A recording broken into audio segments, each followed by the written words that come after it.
नमस्कार, आप देख रहे हैं संवाद 365। मैं हूं दिग्विजय सिंह चौहान। स्वागत करता हूं आपका टॉप 5 में। इस वक्त तक की टॉप 5 खबरों में आज हम बात करेंगे मुख्यमंत्री तीरथ सिंह रावत और पूर्व मुख्यमंत्री त्रिवेंद्र सिंह रावत की राय, जो जुदा जुदा राय सामने आ रही है, खुल करके जाहिर हुई है। क्या है, क्यों आ रही है, इस पर बात करेंगे।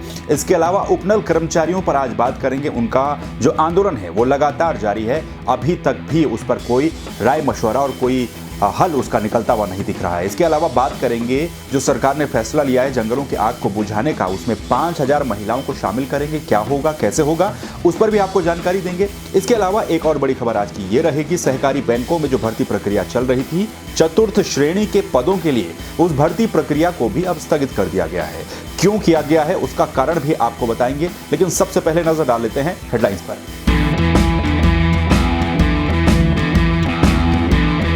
कुंभ के फैसले पर आमने सामने पूर्व सीएम त्रिवेंद्र और सीएम तीरथ। श्रद्धालुओं को छूट देने पर त्रिवेंद्र ने जताई चिंता, तो तीरथ बोले कुंभ में बेरोक-टोक आए श्रद्धालु।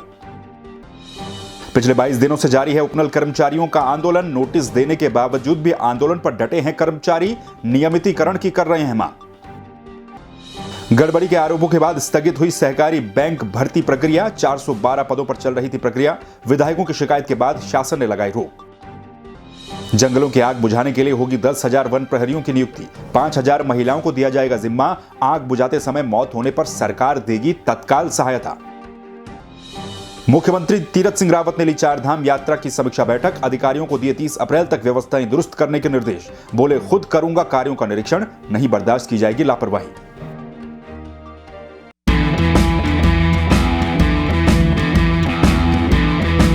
सबसे पहली खबर, पूर्व मुख्यमंत्री और वर्तमान मुख्यमंत्री के बीच में जो असहमति नजर आ रही है उसको लेकर।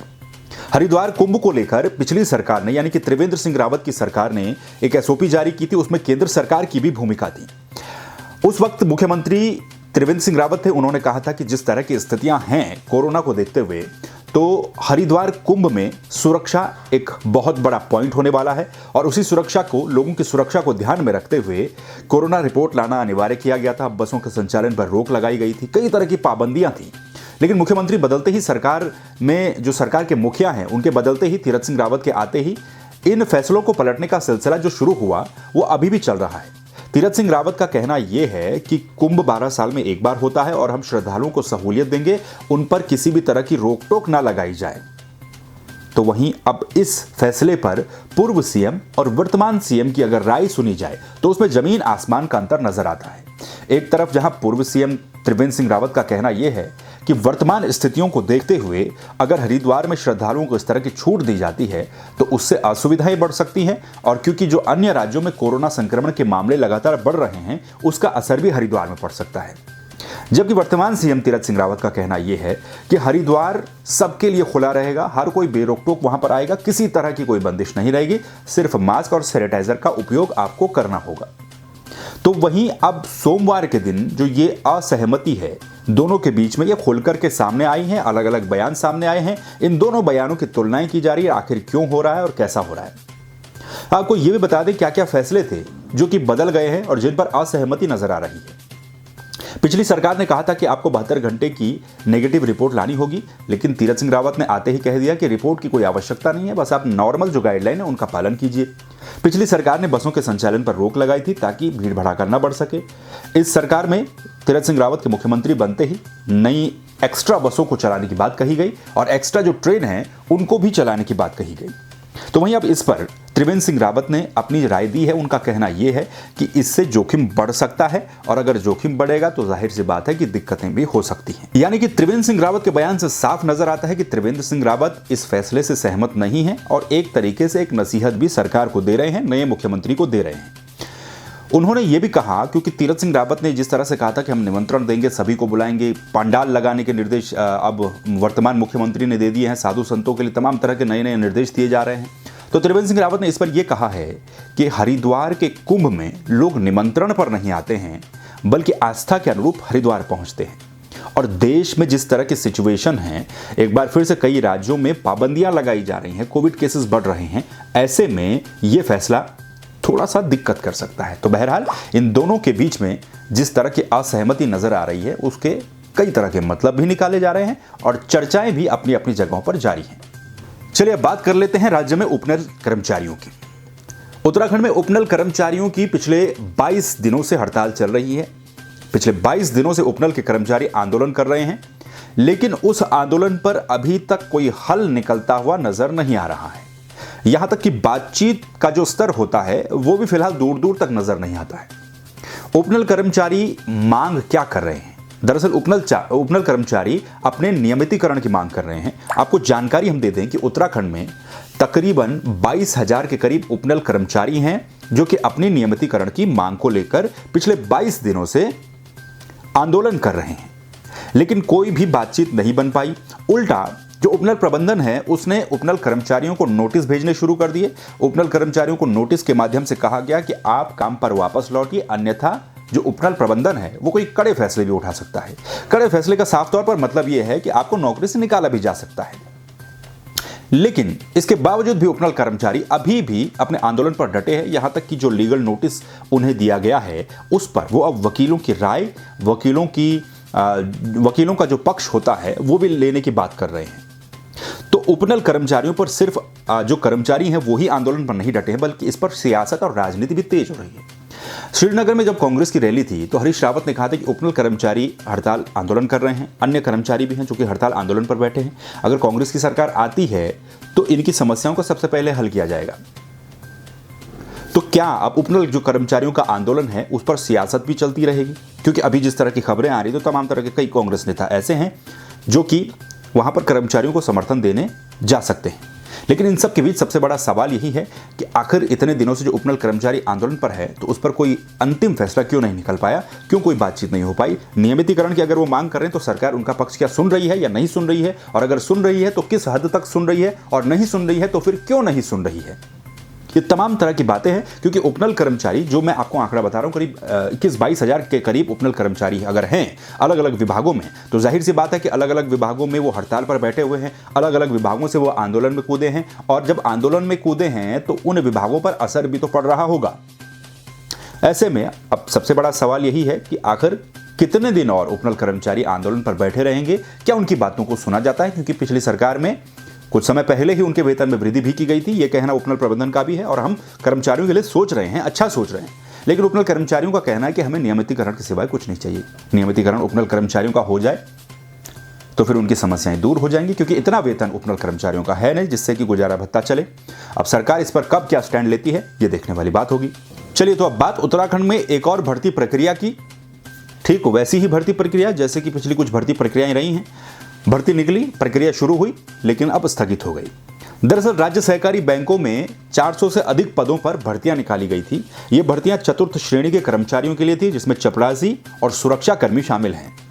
भर्ती प्रक्रिया ये अपनी प्रोसेस में ही थी। सहकारी जो बैंक की जो भर्ती प्रक्रिया है 10 से अधिक जिलों में, तो ये जब भर्ती प्रक्रिया अपनी प्रोसेस में थी, इसमें कई जगहों पर तो फिजिकल भी होने लग गए थे, और फिजिकल के बाद इंटरव्यू होने हैं, और इंटरव्यू के बाद फाइनल नियुक्ति होनी है। लेकिन इस पर भी अब रोक लग गई, इसको भी स्थगित कर दिया गया है। स्थगित क्यों किया गया? दरअसल हाल ही में राज्य मंत्री बने हरिद्वार ग्रामीण से बीजेपी विधायक स्वामी यतीश्वरानंद और कुछ अन्य विधायकों ने इस भर्ती प्रक्रिया को लेकर कई तरह के गंभीर सवाल उठाए हैं। उनका कहना यह है कि सहकारी बैंकों में जो भर्ती प्रक्रिया चल रही है इसमें बहुत बड़ी गड़बड़ी हो रही है। करोड़ों रुपयों को ठिकाने लगाया जा रहा है। जो अभ्यर्थी हैं, जो कि आवेदनकर्ता हैं, उनसे रुपए लिए जा रहे हैं, और ये पत्र उन्होंने मुख्यमंत्री को लिखकर भेजा। जब मुख्यमंत्री को पत्र गया तो उसके बाद कल देर शाम को इस भर्ती प्रक्रिया को स्थगित कर दिया गया। अब इससे उन लोगों में भी रोष है जिन्होंने आवेदन किया था, और अब सवाल ये भी उठता है कि अगर इस तरह के आरोप जो लगाए गए हैं गड़बड़ी के, अगर वो आरोप ठीक हैं तो फिर जिम्मेदारी किसकी तय की जाए? क्या इस मामले में सरकार कार्रवाई करवाएगी या नहीं? कहा जा रहा है कि सरकार हो सकता है इस मामले में कार्रवाई कर दे और जांच जल्द ही इस पर शुरू हो जाए। लेकिन बहरहाल 400 से अधिक पद, जिन पर लगभग कुछ जगहों पर फिजिकल भी होने लग गए थे, और अब अंतिम रूप से इंटरव्यू होकर के भर्ती प्रक्रिया को संपन्न होना था, वो अब स्थगित हो गई है। और जो 400-450 लोग जिन्होंने आवेदन किया था, उनको अब और इंतजार करना पड़ेगा। उत्तराखंड के जंगलों में लगने वाली आग एक बहुत ही गंभीर विषय है। इन दिनों भी कई जंगल ऐसे हैं जो कि धधक रहे हैं। हर साल फायर सीजन में उत्तराखंड के कई जंगल जलकर के राख हो जाते हैं। लाखों करोड़ों की वन संपदा जलकर राख हो जाती है। कई जानवर इसकी चपेट में आ जाते हैं, कई ग्रामीण इसकी चपेट में आ जाते हैं। वन विभाग के हाथ पांव फूल जाते हैं आग बुझाने के लिए। ऐसे में एक प्रोजेक्ट के तहत सरकार ये कोशिश कर रही है कि ग्रामीणों को, जो वन पंचायतें इससे पहले बनाई गई थी, उनके माध्यम से कोशिश की जाती है कि जब जंगलों में आग लगे तो उसको बुझाने में वो लोग सहायता करें।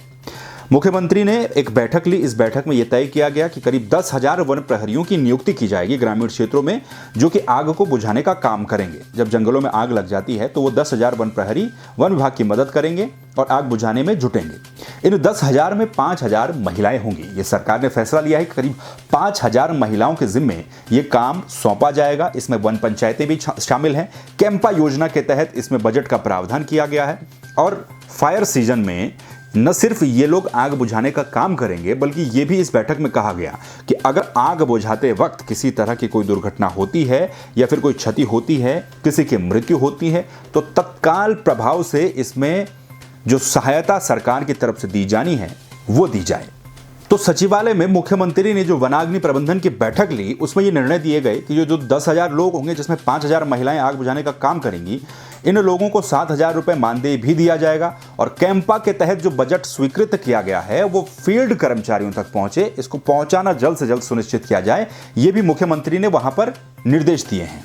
इसके अलावा फायर सीजन के लिए और भी निर्देश दिए गए, जिनमें यह कहा गया कि ड्रोन के माध्यम से सर्वे किया जाए, ड्रोन के माध्यम से नजरें रखी जाए। वन पंचायतों की जो भूमिका है वो काफी महत्वपूर्ण होनी चाहिए। जो वन पंचायतें ग्रामीण स्तर पर गठित की गई हैं, उनका रोल काफी महत्वपूर्ण होना चाहिए अगर जंगलों में कहीं पर आग लगती है। तो यानी कि सरकार ने इस बैठक में जो फैसला किया वो ये किया, अगर जंगलों में आग लगती है तो आग बुझाने के लिए 10,000 वन प्रहरियों की नियुक्ति होगी। 7,000 रुपये मानदेय की बात कही गई। इन 10,000 में से 5,000 सिर्फ महिलाएं होंगी, ताकि महिलाएं भी मजबूत हों और महिलाओं की भूमिका भी इसमें बने। और अगर किसी तरह की कोई मृत्यु किसी की हो जाती है आग बुझाते समय, तो तत्काल प्रभाव से उसको आर्थिक सहायता दी जाएगी और सरकार की तरफ से सहायता दी जाएगी। कैंपा के तहत जो पैसा आएगा उसको फील्ड में जल्द से जल्द देने के निर्देश भी दिए गए हैं। उत्तराखंड की रीढ़ की हड्डी मानी जाने वाली चारधाम यात्रा कुछ ही दिनों के बाद शुरू हो जाएगी। चारधाम यात्रा जब शुरू होती है तो उसको सकुशल संपन्न करवाना एक बड़ी चुनौती होती है। बड़ी चुनौती इसलिए भी होती है क्योंकि पिछले 3-4 सालों के अगर आप आंकड़े देखेंगे तो पिछले 3-4 सालों में चारधाम यात्रा पर आने वाले श्रद्धालुओं की संख्या साल दर साल लाखों की संख्या में बढ़ रही है। इसमें काफी इजाफा हो रहा है। अगर श्रद्धालुओं की संख्या यहां पर बढ़ती है तो जाहिर सी बात है जो व्यवस्थाएं हैं उनको भी बढ़ाना पड़ेगा, जो संसाधन है उनको भी बढ़ाना पड़ेगा। ऐसे में हाल ही में मुख्यमंत्री का बदला जाना और नए मुख्यमंत्री तीरथ सिंह रावत का कमान संभालना, ये उनके लिए भी एक चुनौती है। चारधाम यात्रा को वो किस तरह से सकुशल संपन्न करवाते हैं, ये उनके लिए भी चुनौती है। इसी को लेकर मुख्यमंत्री ने एक बैठक ली। इस बैठक में मुख्यमंत्री ने साफ तौर पर यह निर्देश दिए कि आने वाली जो चारधाम यात्रा है उसके लिए सभी तैयारियां 30 अप्रैल तक पूरी कर ली जाएं। इसके लिए डेडलाइन मुख्यमंत्री ने 30 अप्रैल तक की तय की है। 30 अप्रैल तक की सभी तैयारियों को जल्द से जल्द पूरा कर लिया जाए, ये अधिकारियों को निर्देश दिए गए हैं। उन्होंने ये भी कहा कि वो स्वयं इन तैयारियों का जायजा लेने पहुंचेंगे। तो मुख्यमंत्री ने अधिकारियों को यह भी कहा कि अपने अपने विभागों के अनुसार अपनी अपनी व्यवस्थाएं देख लें। जो सड़कें ठीक होनी है, जिनकी मरम्मत होनी है, जिनका डामरीकरण होना है, उन सड़कों को जल्द से जल्द ठीक किया जाए। इसी के चलते तोता घाटी का जो मार्ग है वो बंद कर दिया गया है, ताकि समय रहते उस मार्ग को पूरी तरह से ठीक कर दिया जाए। ऐसा ना हो कि 1 घंटा यातायात सुचारू चले और 1 घंटा मार्ग बंद रहे। ऐसे में चारधाम यात्रा में काफी प्रेशर हो जाएगा और दिक्कतें आ जाएंगी। तो इसी तरह के निर्देश मुख्यमंत्री ने दिए हैं तमाम अधिकारियों को और स्पष्ट निर्देश हैं कि भाई जितनी जल्दी हो सके चारधाम यात्रा की तैयारियों को पूरा कर लें, चाहे वो स्वास्थ्य से रिलेटेड हैं या फिर शौचालय से रिलेटेड है या फिर सड़कों से रिलेटेड हैं। हर चीज की व्यवस्था पुख्ता होनी चाहिए और खुद मुख्यमंत्री इसका निरीक्षण करने कुछ दिन के बाद जाएंगे। तो आपको यह भी बता दें, गंगोत्री और यमुनोत्री धाम के कपाट 14 मई को खुलने वाले हैं। केदारनाथ धाम के कपाट 17 मई को खुलने वाले हैं और बद्रीनाथ धाम के कपाट 18 मई को खुलने वाले हैं। यानी कि 14 तारीख से चारधाम यात्रा शुरू हो जाएगी, 18 तारीख से पूर्ण रूप से ये शुरू हो जाएगी। तो तब तक सारी व्यवस्थाएं कम से कम पूरी हो जाएं, ये मुख्यमंत्री ने अधिकारियों को कहा है और उम्मीद है कि ये व्यवस्थाएं पूरी भी होनी चाहिए, ताकि चारधाम यात्रा सुचारू रूप से चले और श्रद्धालु उत्तराखंड से एक अच्छा संदेश लेकर के अपने घर जाएं। तो ये थी अभी तक की टॉप 5 खबरें। बाकी खबरों के लिए आप लगातार बने रहिए संवाद 365 के साथ। हमारे चैनल को सब्सक्राइब कर दीजिए, बेल आइकन दबाइए, वीडियो को शेयर कीजिए, लाइक कीजिए, अपनी राय भी रखिए। इन तमाम खबरों पर आप क्या सोचते हैं अपनी राय भी रखिए और बने रहिए संवाद 365 के साथ। फिर मिलेंगे एक नए वीडियो के साथ। नमस्कार।